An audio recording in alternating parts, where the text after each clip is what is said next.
Alright, so if you want to fancy up your design a little bit, you can do that with some Microstation animation tools, and we'll take a look at just a couple.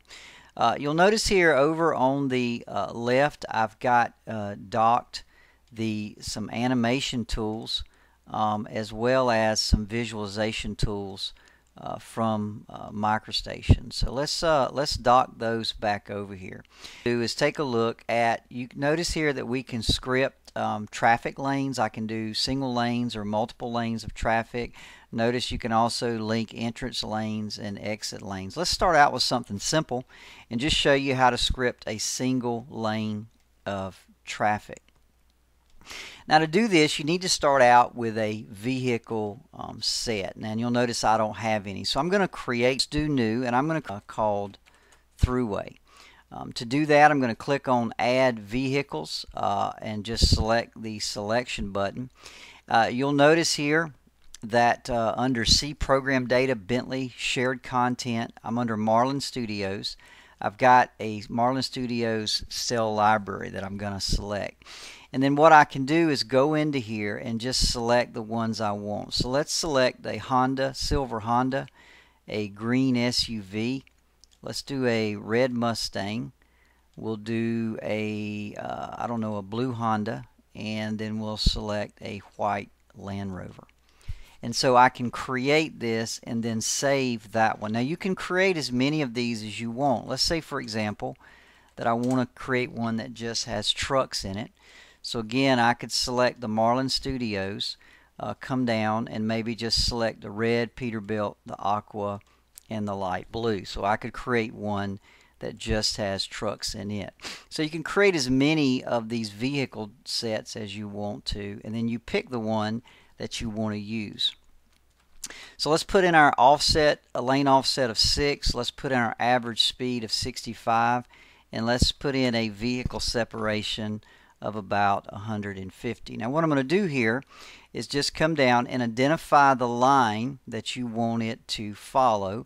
Notice you have a red and green arrow that dictates the direction of traffic, so I want it to go this way. I just hit a data point and you can see the cars are placed in there, and a second data point will accept that for you, right?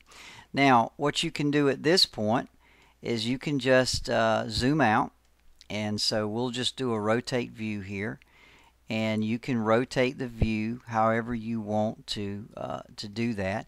You can, for example, come in and do a smooth mode, and you can also, let's just so we can come over to our animation preview tool and make sure you got your view set correctly, and you can animate your cars on your road. I mean, it literally is fairly simple to do.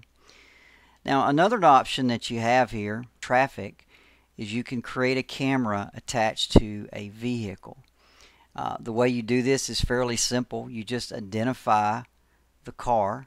So maybe I'll identify this one here, and then you just accept it. Now again, we can go right back to the animation preview tool, okay? And if you want to do, for example, something else here, we can, for example, turn on the STM.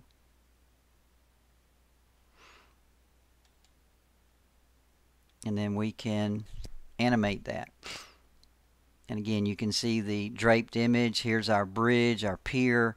You can see the road, the striping, everything that we've created earlier, and now we're just driving under that with a car.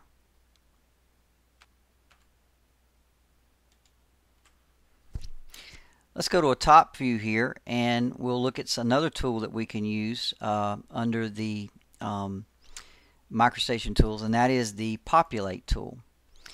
Now the Populate tool works very similarly.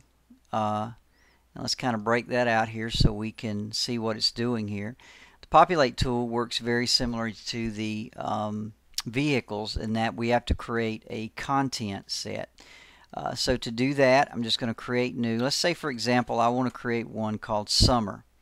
And we'll just click on this. We'll go up one, and I'm going to go to XFrog samples. And I've got a library here.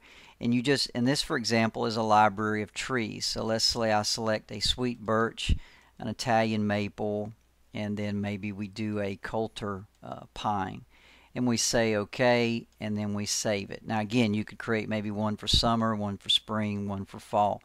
In my case, I'll just create summer. You can choose random placement, or you can choose a particular type. And then you can do, for example, populate single. You can populate along a path, or you can populate in an area. In my case, I'm just going to populate single, and so I'm just going to come right in here, and I'm going to put a data point in this area right here, and I'm just going to place a tree in here. We'll do another one right in here, another one right in here, and another one right in there. Okay. Again, I'm going to go back to my preview tool, and we'll just ride along this, and there's the same tool, and there's the trees that I've placed over there on the right. So again, you can see very simple tools that work very